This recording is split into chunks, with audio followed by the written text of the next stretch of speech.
Welcome back. Thank you for joining another episode of The Conquest, where we help you blissfully conquer, connect to, and master your magical, miraculous, magnetic self. I have the pleasure of being your host. You can call me Rashid. Today, let's consider one of the most under-discussed benefits of incorporating a daily meditation practice into your life. But before we dive into that together, it should be clear that you actually need to understand yourself more so than the actual process of becoming meditative. This topic is actually a know thyself thing, as all things ultimately are. And once you internalize the knowing of what you actually are, then you'll have a more accurate perspective of your relation to everything else. Your perception will be based in truth. You firstly have to accept that you are energy. Know thyself. You are vibration. Know thyself. You are an energetic wave in a vibratory pattern projecting and attracting the energetic equivalent of that which you are.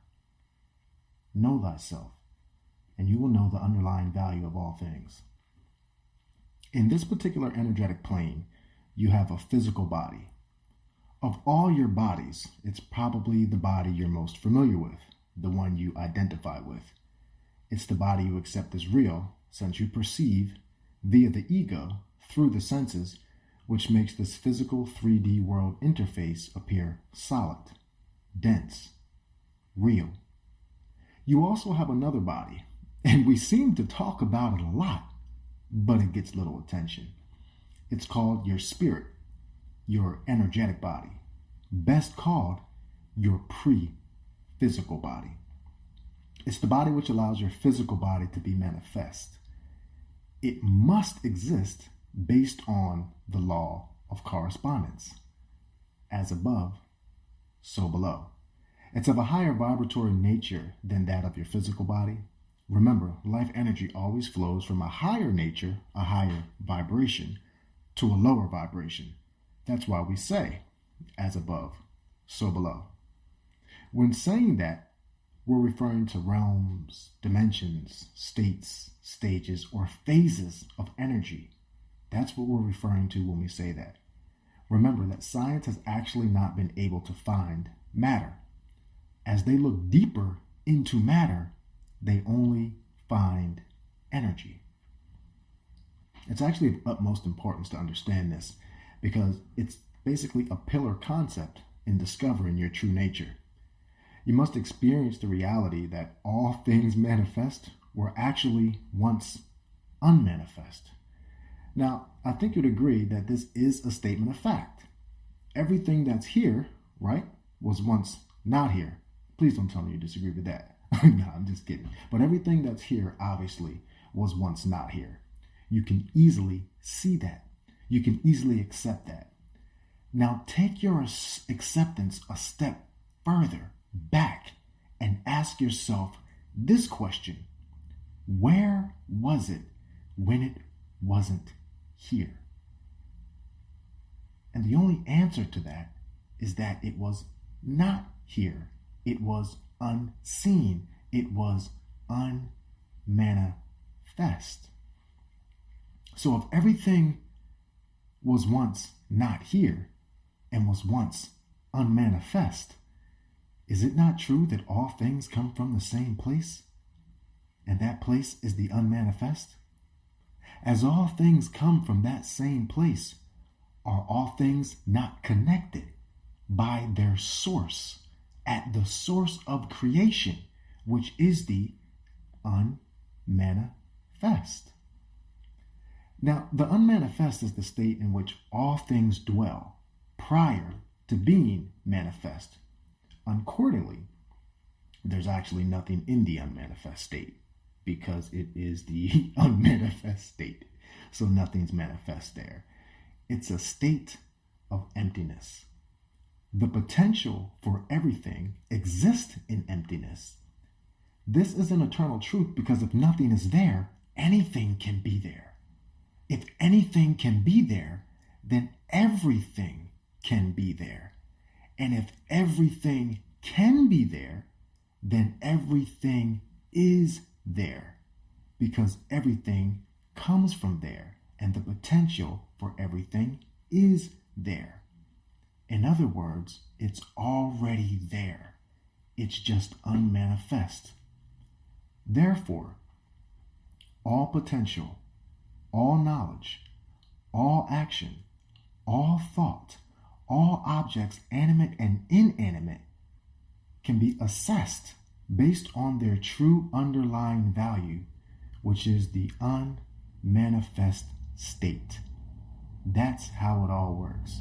It's all just energy in motion, moving in vibratory patterns and stemming from the silence, the stillness, the void, the vacuum, the emptiness, the unmanifest. Now, this truth also pertains to you. When you were unseen, unborn, unheard of, unthought of, unmanifest, you were like all things in the silence, the void, the vacuum, the stillness. The truth which you accepted applies to all things to include you. There is no escaping this timeless truth. Now, it's in this acceptance, internalization, and application of this truth that you can tap into a storehouse of all power, as all power comes from the same place as you. That unmanifest state is not out of reach to you. It is you. You always maintain a connection to this unmanifest state, even if you don't maintain an awareness of it. You are connected to that from which you come. It's through this connection that you return to the unmanifest when your awareness ceases to be fixed upon your existence in this physical 3D reality. However, you actually don't need to wait until you cease to exist in the physical plane to tap into the healing properties, rejuvenating attributes, and power of your unmanifest state. The connection is always there. You simply have to enliven it. And the appropriate form of meditation is your tool to do so. Now that you're understanding your true nature, the true nature of all things, and understanding how energy works, let us have you think about your thoughts. Now, your thoughts, from a physical 3D perspective, are unmanifest. You can't actually see them from a physical standpoint, can you? You can't touch them, taste them, etc. However, you would agree that thoughts exist. You can't see them, but you can certainly see evidence of them. You ever think about something and then do it? So have I. So then you have seen a thought with your physical eyes. You've seen it in its manifested state. You may have even nurtured it on its journey from the unmanifest realm to the physical plane. You gave it life. You were its creator. Thoughts can be seen as a link from the unmanifest to the manifest. There are endless possibilities in this link from this physical 3D reality to the unmanifested state. Now, that word I just used, possibility, is actually of utmost importance. That's what a thought is. A possibility, a potential reality, a potential world, a potential event, a potential happening, a potential sensation that you could create. Could is also of utmost importance. A thought is an unmanifest possibility that you could create. You are a creator. You're always creating. The same way you were created from the unmanifest, like all things, your thoughts come from the unmanifest, yet they are under your direction, your control, your guidance. That's a major responsibility you have, and it's also a major gift. The gift of the ability to create, much like your creator. The law of correspondence, again, tells us, as above, so below. The same vibratory flow that allows things of a higher nature to move into that of a lower nature and then ultimately exist as a possibility in the 3D reality is your gift. You are below, but you're operating under the same rules as above. So how then can we actually determine if these thoughts are just possibilities? Which possibility, which thought will manifest in our third dimension? That's the physical realm. Well, we firstly have to recognize that some patterns and formulas exist in the intricacies of natural law. Now, consider a particular possibility that, again, could take place. We'll call this possibility just P. The potential that the possibility, P, will manifest in the physical realm is actually equal to the amount of energy given to the possibility, P, prior to it being manifest. However, as there's actually many formulas and patterns found within natural law, you'll also have to be aware of the pattern of energy in this aspect. Your creative energy, in terms of you manifesting an unmanifest thought, is a function of your awareness of it transitioning to the third dimension and the intensity the thought receives prior to manifestation. I'll say it again. Your creative energy, and that is in terms of you manifesting a thought, is actually a function of your awareness of it transitioning into your reality and the intensity that the thought receives prior to its manifestation. Now again, back to those patterns and formulas. You now need to understand, how is intensity measured? Intensity is measured by the feeling associated with the thought, when the feeling is being felt, and the amount of time given to this feeling. Again, intensity is a measurement of the energy given to a particular thought, and intensity is a function of the feeling associated with the thought, when the thought is being felt, and the amount of time given to that particular feeling. Now, when I say when the thought is being felt, I mean that in multiple aspects, but most importantly, I mean when you perceive yourself as feeling it. When is that? It must be in the now. Feeling the feeling in the now increases the intensity of that particular feeling. I call it the I factor. Many times we find ourselves thinking a thought, but feeling it in the future. Boom, boom, boom. Something should be going off. There's a disconnect there. Once again, many times, we find ourselves thinking a thought now, but feeling it in the future. In other words, we see ourselves manifesting the fulfillment of our desires at a future point in time.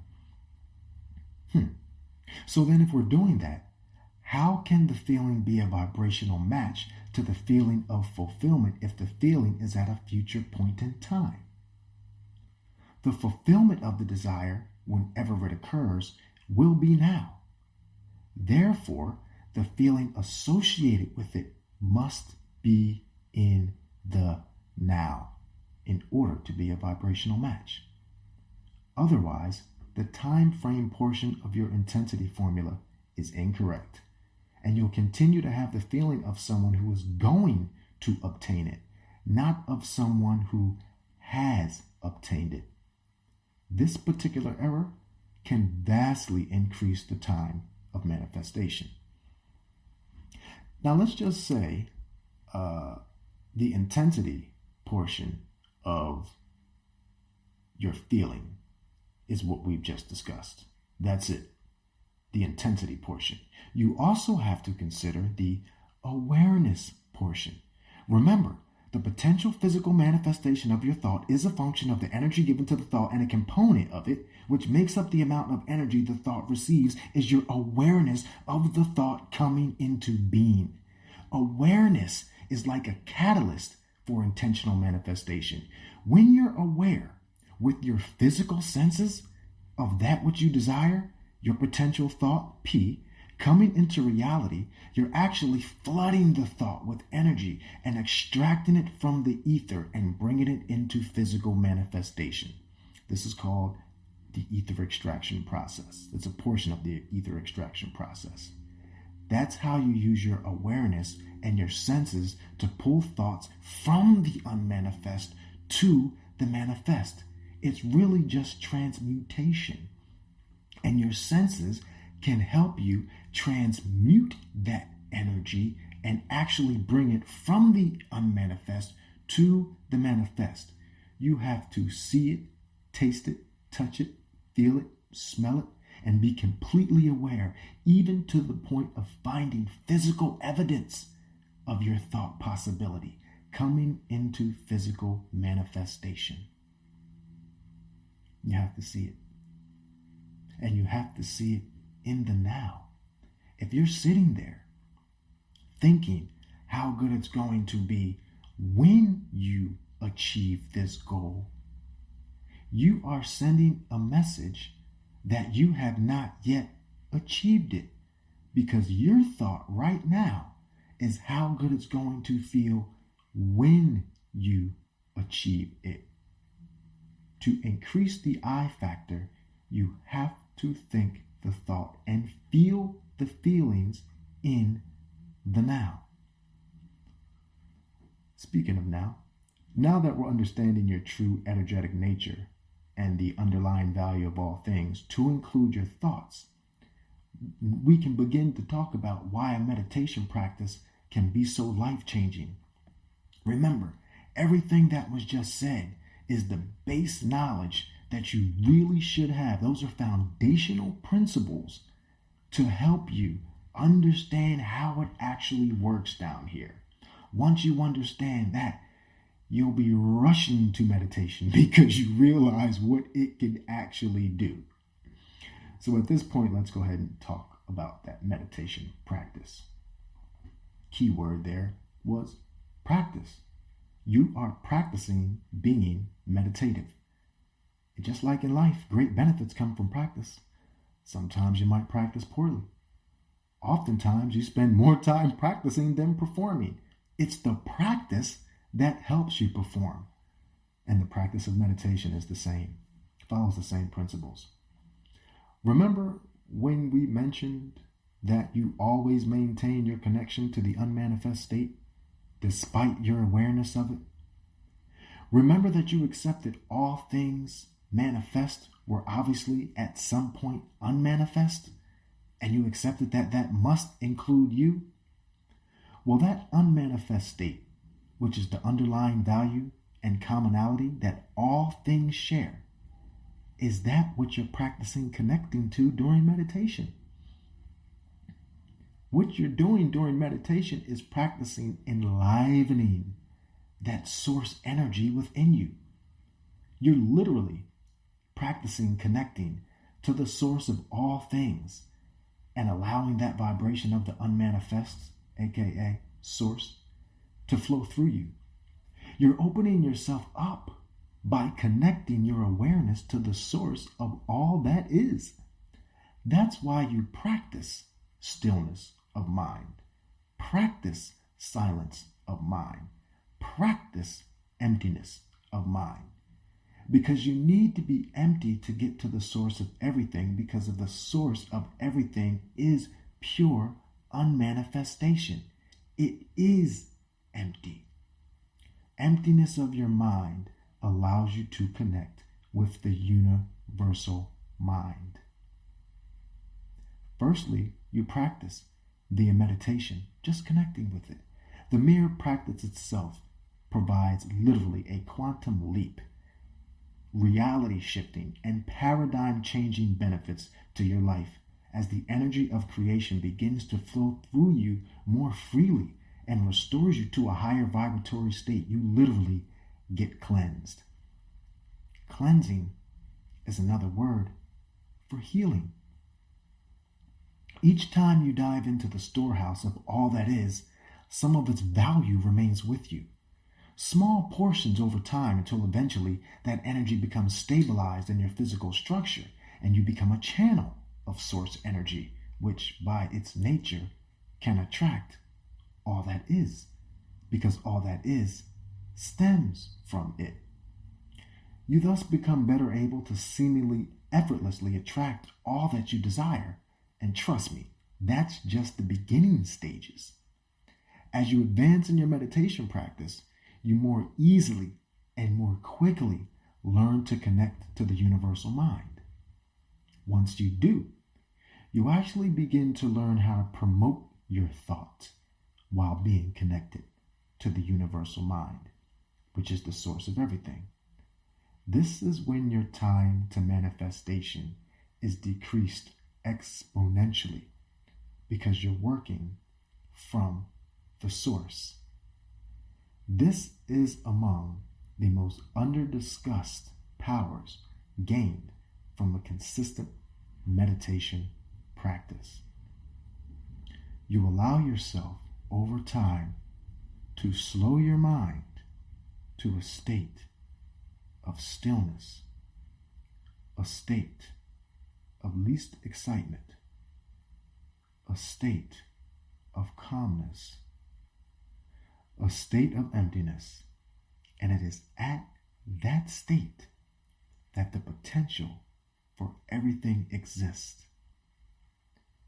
Then, as you advance in your practice, you slowly begin to have a thought at a very slight impulse when you're in that state.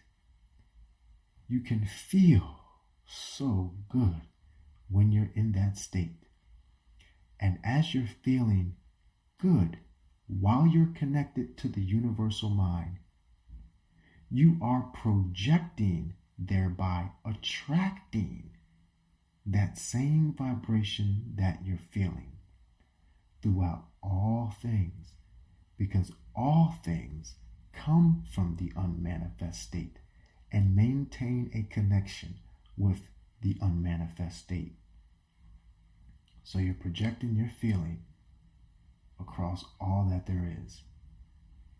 That's what meditation can do for you. You got to start somewhere. You've been thinking about it for a while. Now's the time to really understand what it can do for you. In order to understand what it can do for you, you need to understand what you truly are. Know thyself. Thank you very much for your time. We'll dive into that next week on another episode of The Conquest.